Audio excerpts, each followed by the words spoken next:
آپ تو کل بھی موجود تھے, آپ نے دیکھا ہے کہ دوسرے ریویو پٹیشنز بھی سنے گئے ہیں. تو اس میں تو یہ کوئی کہنا کہ جی ریویو پٹیشن یہ کیوں لگایا, تو یہ تو پہلی بات تو یہ سپریم کورٹ کا اختیار ہے, چیف جسٹس کا اختیار ہے یا کمیٹی کا اختیار ہے. اور وہ کمیٹی اب ججز نہیں آ رہے. آپ کو یاد ہوگا ایک میٹنگ ہوئی تھی شاید 19th میٹنگ تھی, یا مجھے نمبر یاد نہیں آ رہا, اس میں یہ چیف جسٹس صاحب نے کہا تھا کہ 63A کو لگا دیتے ہیں. تو اس پہ منیب اختر صاحب نے کہا تھا چھٹیوں کے بعد 70ویں ہاں تو منیب اختر, جسٹس منیب اختر صاحب نے کہا تھا کہ ابھی تو ہم ویکیشن پہ ہیں تو ہم آ کے سنیں گے. تو پھر وہ بھی تو ٹائمنگ کی بات ہے نا, ٹائمنگ والی بات, ایک کہانی ون سائیڈڈ نہ چلائے نا. وہ بھی تو پھر ٹائمنگ ہی گین کر رہے تھے نا, کہ ان کا بھی کوئی خیال تھا نا کہ کچھ ہونے والا ہے. نہیں تو وہ جوڈیشل کمیشن سے پیر پٹکتے ہوئے کیوں گئے تھے؟ اس لیے کہ وہ اس میں دیکھیں آئینی ترمیم کی بات ہو رہی تھی. آئینی ترمیم کی بات, آپ جوڈیشل کمیشن آف پاکستان جو بلایا کسی اور پرپس کے لیے, اس کا ایجنڈا کچھ اور ہے, تو اس میں آپ آئینی ترمیم کورٹ میں تو آپ پوچھ سکتے ہیں, آپ کے پاس اتھارٹی, یو آر اے جج. لیکن جب آپ جوڈیشل کمیشن آف پاکستان میں بیٹھے ہوتے ہیں کہ آل ممبرز آر ایکول, تو اس میں یو آر ناٹ اے جج, رسپیکٹ آپ کی ہے, لیکن اور دوسرے ممبرز کی بھی ہے. ہاں یہ ہے کہ آپ کو پولائٹلی بات کرنی بھی چاہیے اور پولائٹلی دوسرے کو جواب دینا بھی چاہیے, یہ میں مانتا ہوں. بالکل ٹھیک ہے. کل بلاول کے ساتھ ملاقات جو تھی اس میں بھی جو ہے انہوں نے کہا کہ اس کی ٹائمنگ کی تو سب بات کرتے ہیں, لیکن یہ جو فیصلہ ہے مخصوص نشستوں والا, اس کی ٹائمنگ کے اوپر کوئی بات نہیں کرتا کہ وہ ٹائمنگ کیا تھی آخر.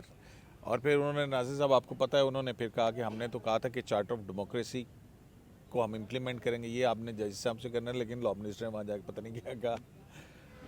تو اچھا آج جو ہے وہ یہ جو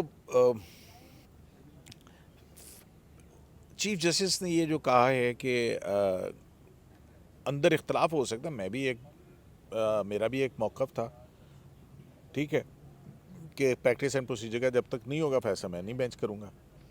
تو اختلاف دوسرے جج صاحبان کا بھی ہو سکتا ہے, اور میں کسی پہ کوئی الزام نہیں لگاؤں گا, اور میں ان کا کیا کانشیس ہے, انہوں نے سوچ کے ہوگا کیا ہوگا. تو یہ ضرورت کیوں محسوس ہوئی؟ علی ظفر جب عدالتی معاون بنے نا, تو اس وقت یہ بڑی دلچسپ ہے. پہلے تو یہ بتائیں نا کہ وہ اچانک پی ٹی آئی کے وکیل سے عدالتی معاون میں کیسے کنورٹ ہو گئے؟ اس کی وہ بڑی انٹرسٹنگ کہانی ہے. جب کیس کی سماعت شروع ہوئی تو اس وقت پی ٹی آئی, بانی پی ٹی آئی یا عمران خان کے وکیل کے طور پہ علی ظفر آئے, اور انہوں نے کورٹ کو ایڈریس کرتے ہوئے کہا جی کہ عمران خان سے میٹنگ ہوئی ہے اور میں ہدایت لے کے آیا ہوں. عمران خان نے یہ کہا ہے کہ میں ذاتی حیثیت میں سپریم کورٹ میں پیش ہو کر اپنے گزارشات یہاں پہ رکھنا چاہتا ہوں. یہ وہی آرگیومنٹ ہے جو آپ کو یاد ہے نیب ترامیم انٹرا کورٹ اپیلوں میں بھی یہی خواہش کا اظہار کیا گیا تھا, اور اس وقت بھی کورٹ کا یہ اندیشہ تھا کہ اس پروسیڈنگ کو پولیٹیکل مقاصد کے لیے استعمال کیا جائے گا. تو شاید یہاں بھی عمران خان کی کوشش تھی کہ کسی طریقے سے مجھے کوئی سیاست کرنے کی کوئی گنجائش مل جائے, بارگین کرنا چاہ رہے تھے, سودے بازی کرنا چاہ تو اس کے اوپر اس کو کورٹ نے اگر عمران خان صاحب کو اجازت مل جاتی تو بینچ ٹھیک ہو جاتا. یہ بھی بڑی انٹرسٹنگ بات ہے. تو اس کا مطلب یہ ہوتا ہے کہ بینچ کی کمپوزیشن ٹھیک ہوگی. تو وہ جب استدار مسترد ہوئی تو پھر علی ظفر نے کہا جی کہ پھر مجھے انسٹرکشنز یہ ہیں کہ میں اس کورٹ پروسیڈنگ سے جو ہے وہ الگ ہو رہا ہوں. تو چیف جسٹس قاضی فائز عیسیٰ نے کہا جی کہ ٹھیک ہے آپ الگ ہو جائیں, لیکن آپ عدالتی معاون ہم چاہتے ہیں, آپ بڑے سینئر وکیل ہیں, تو آپ اس کیس میں عدالتی معاون بن جائیں. تو اس پہ صدر سپریم کورٹ بار ایسوسی ایشن شہزاد شوکت صاحب سے پوچھا گیا آپ کی کیا رائے ہے, انہوں نے کہا بالکل ٹھیک ہے, ہمیں کوئی اعتراض نہیں ہے. تو پھر اس کے بعد علی ظفر صاحب جو پہلے عمران خان کے وکیل تھے, جو پہلے کہہ رہے تھے جی کہ یہ عمران خان کو ذاتی حیثیت میں بلایا جائے, جب رد ہوئی وہ استدعا تو کہا گیا جی کہ پھر ہم کورٹ پروسیڈنگ سے الگ ہو رہے ہیں. پھر وہ کورٹ امائکس عدالت کے دوست بن گئے, اور پھر انہوں نے عدالت کے دوست بن کر دلائل دینا شروع کیے. تو وہ جو پورشن ہے کہ اندرونی اختلافات کے معاملے پہ, وہ علی ظفر نے یہ کہا جی کہ میری آپ سے ریکویسٹ ہے کہ آپ 17 ججز آپس میں بیٹھ جائیں اور آپس میں بیٹھ کے کوئی بات چیت کے ذریعے حل نکالیں. تو اس پہ چیف جسٹس قاضی فائز عیسیٰ نے کہا, انہوں نے بھی فری مشورہ دیا. جی تو اس پہ چیف جسٹس قاضی فائز عیسیٰ نے بھی ایک مفت مشورہ دے دیا. انہوں نے کہا کہ آج کل آپ نے مفت مشورے ہمیں دے رہے ہیں, تو ایک مشورہ پھر ہماری طرف سے مفت آپ کو ہے. آپ پارلیمنٹیرین ہیں؟ علی ظفر نے کہا ہاں جی میں پارلیمنٹیرین ہوں یا سینیٹر ہوں. تو انہوں نے کہا ٹھیک ہے, آپ بھی تمام سیاستدان